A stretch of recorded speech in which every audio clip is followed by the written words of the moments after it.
Hi friends, welcome back to Penny for the Soul. Today is a unique video story.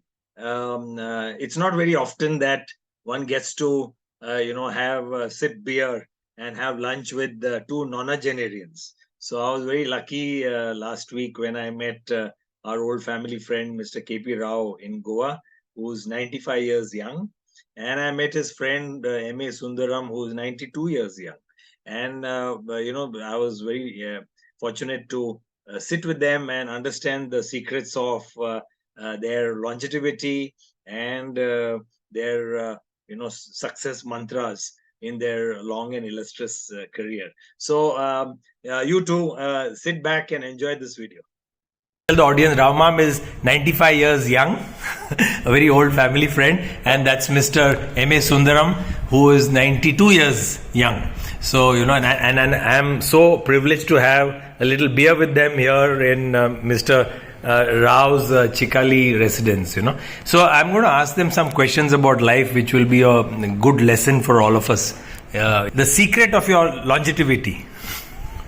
You see, when people become just self-interested, each one for himself, and hell with the society, it's a different world. You don't grow at all. Whereas once you consider that you owe something to the society, and in whatever way possible you will contribute, either by guiding young people or organizing things for younger crowd, or joining an institution like Vivekananda Kendra and doing work in yoga and other things. It is these things where you become a responsible member of the society, and in your own limited capacity contribute whatever is possible. And besides anything, the important thing is it gives you yourself a great satisfaction, whether people appreciate, like or not. You just forget about it. Thank you. Thank you, Rama. So, Mr. Sundaram has had a very interesting, career himself. He started as an English tutor, then he was with the Indian Railway Account Service for many years, rose high up there, and then joined the fertilizer industry. He was vice president with Zuari Agro. So, and he settled in Goa. Mr. Sundaram, tell me, what are, let's say, life's best lessons, that you learned in your long career? The first best lesson I learned was, any decision that you take the decision and forget about the consequences. Because most people worry themselves for hours together, spend sleepless night worrying about the decision they have already taken. Once the decision is taken, it is taken. That's the end of it. The second important decision I took was to stand up to my bosses. I always stood up for certain principles. I have stood for integrity in my dealings with people. And therefore, I kept away people who would approach you for do things which you would normally would not do for them. Third is, I learned to say no to people, because that's very difficult. And most people don't like it. But I did learn to say no. But I think the most important thing is that I am still an atheist. At the age of 92, I still don't believe in either religion or God. The question that is asked often is, that are you such an egoist that you think of only yourself? Well, I am not just an egoist, but I don't need to find an answer from somebody else. Whatever answers I need, I question myself and I find those answers. And I'm happy with that.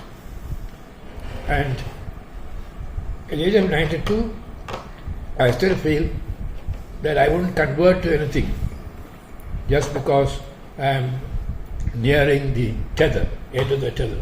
I think I'll still stick to my whatever principles I had held in my life, and I'm happy to hold those principles. Wonderful. And Wonderful. fortunately, my family had always stood by that.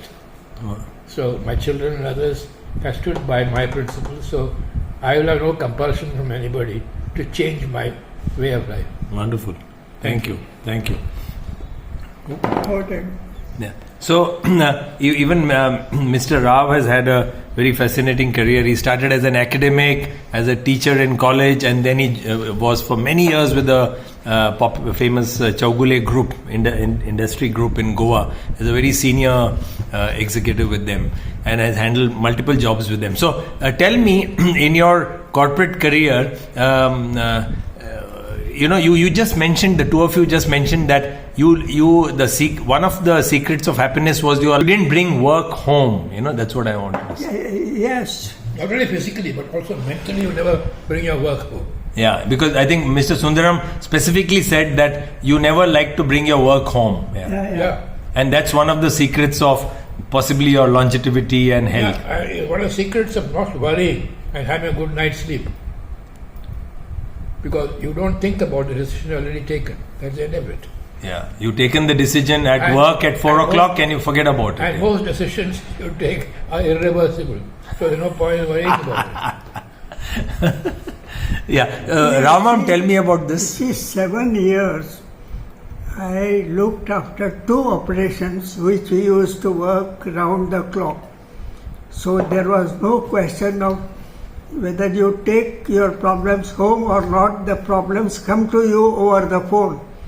Midnight, the phone rings and there is some problem at the overhanding plant. You take the car out and go and attend. But that is not so with a typical office job. This was a different job, 48 hours a week and including maintenance of Sunday. But that's a part of life. You learn it the hard way. Later on, it was different. In a senior position, you have very good, reliable colleagues, and you can leave 75% of the responsibilities to them.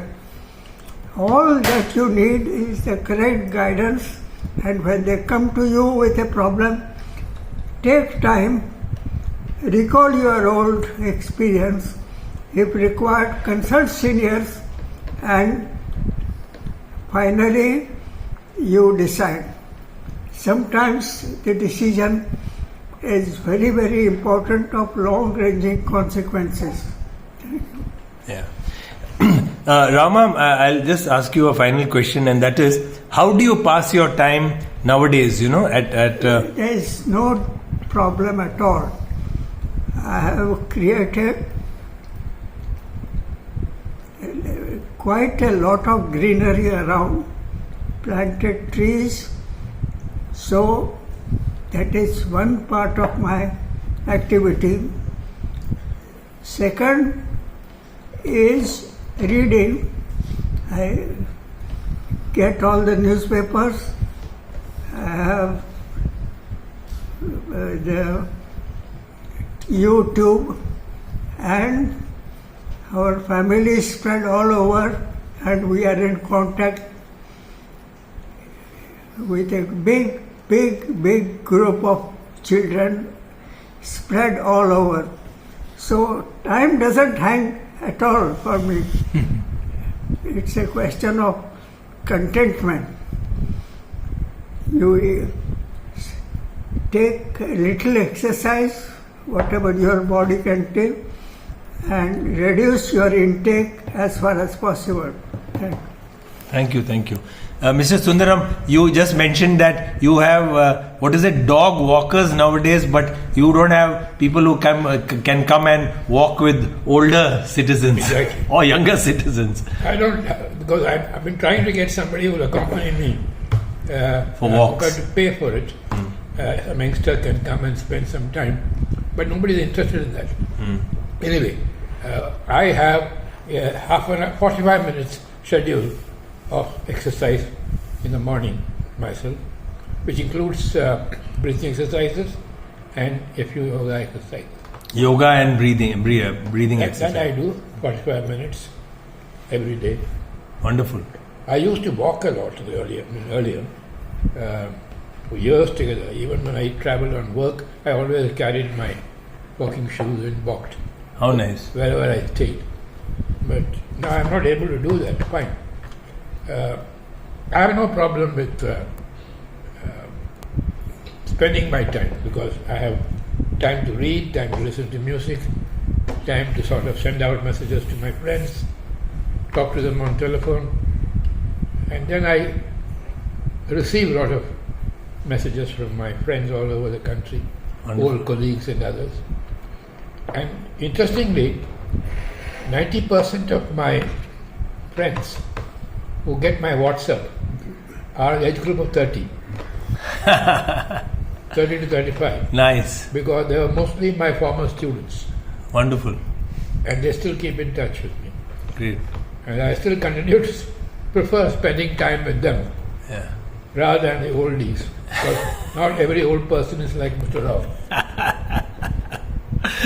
Where you all meet, regularly for once a month and Yeah. have a glass of Because beer and lunch. Any other oldies I go and meet, they only complain about their children, complain about the health, complain about new generation. Thank you. So, the cheers and, wishing you great, lovely, good health. Thank you. Thank you for this time.